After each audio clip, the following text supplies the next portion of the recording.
All right, on yesterday's video, we went ahead and racked this mead. And we did that to, number one, siphon off most of the junk that was left over from the fermenting process. And number two, to get more clarity in our mead and also to let it finish fermenting. And we're not getting any bubbles now, and we don't have any pressure behind this airlock when we pop it off. There's really no pressure there. So at this point, we can go ahead and bottle this mead. Now, there's a couple ways we could do that. This collapsible funnel came with the mead bottles that I bought for bottling, and pretty convenient little thing. You can just stick it in the top of the bottles after you disinfect them, and you can pour the mead in that way. Or we can use the same siphon that we used yesterday for racking the mead. It's just a little bit harder to control, but I think that's what we're going to do today. So let's bottle some of this up.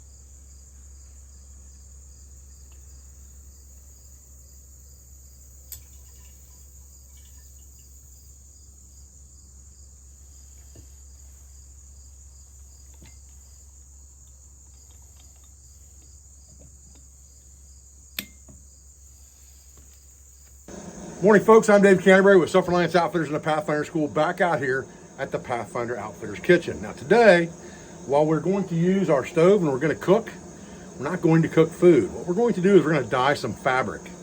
And dyeing fabric requires things like fixatives or mordants to make sure that that fabric doesn't lose its color over time. There's lots of natural things you can dye fabric with. However, if you don't use some type of fixative or mordant with that, it's going to fade or wash out over time. So we're going to talk a little bit about that today with cotton material.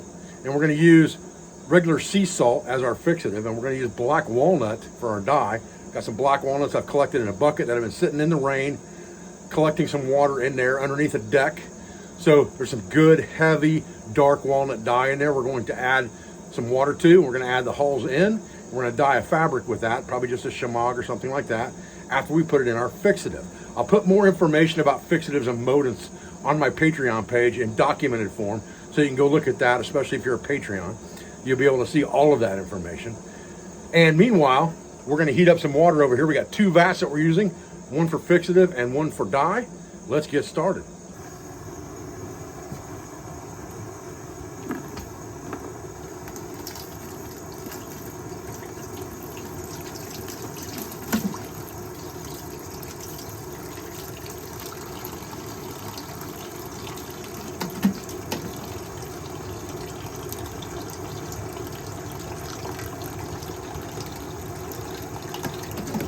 And you can see that nice heavy black syrup in there. That's exactly what we're looking for. We're gonna add a little bit of water to that. We're gonna put that over here on the other side of the burner.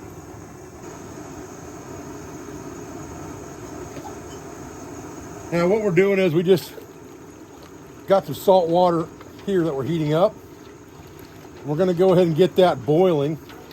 We've added a complete pound of salt to this water,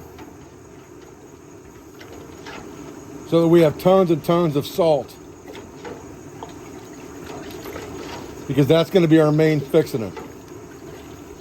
So we got about 1.5 gallons or 2 gallons of water in here and a full pound of salt.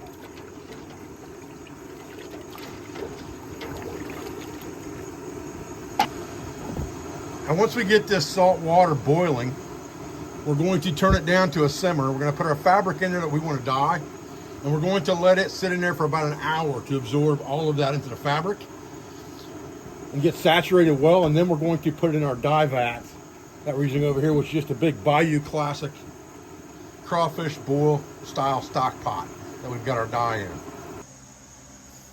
All right, so while we've got our fabric in the fixative here, we're going to stir it around. We want to make sure that we get that salt water deep into those fibers. And this is actually a white shamag.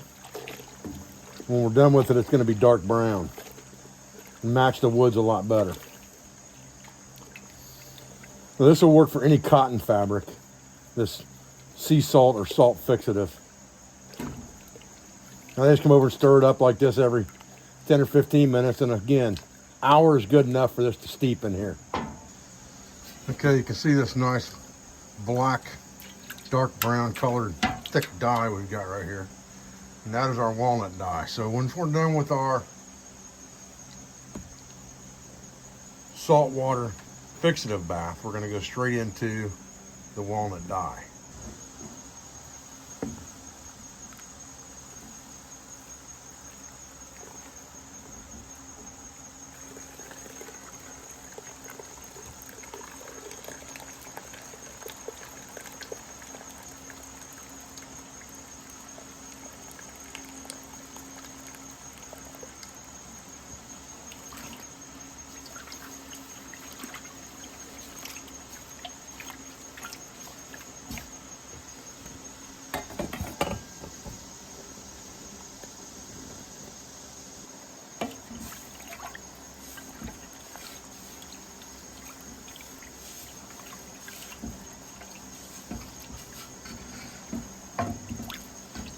And you can see the color change immediately on that.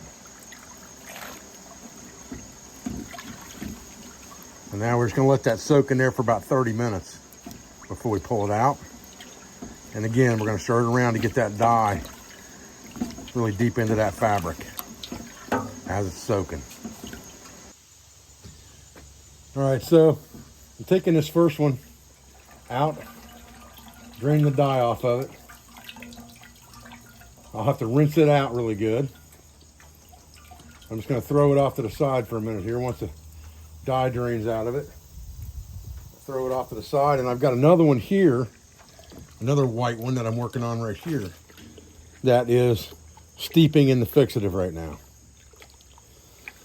And it's about a half an hour behind the other one, so got to give it a little more time in here before I dye it. Okay, so we've rinsed our shamag and laid it out to dry. You can see now that it is a different color.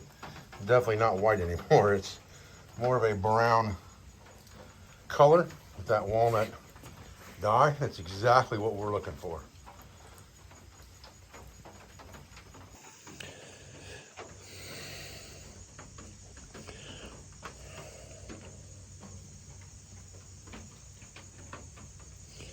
All right, guys, well, listen, I appreciate you joining me out here today for this quick video on how to make a natural black walnut hull dye. Comes in really handy if you're trying to dye something for hunting season, something that you've got that you want to make a more drab color. Black walnut hulls work really well for that. As long as you use a fixative, that dye will hold and it will stay in the fabric even if you wash it. So just another quick tip or trick from the outdoor kitchen. I know it's not really cooking, but you do have to kind of heat things up and use a stove or an open campfire to do it with. And it does give you another wilderness self-reliance tip along the way. I appreciate your views. I appreciate your support. I thank you for everything you do for our school, for our family, and for our business. A lot of our sponsors, instructors, affiliates, and friends. I'll be back with another video as soon as I can, guys. Thanks.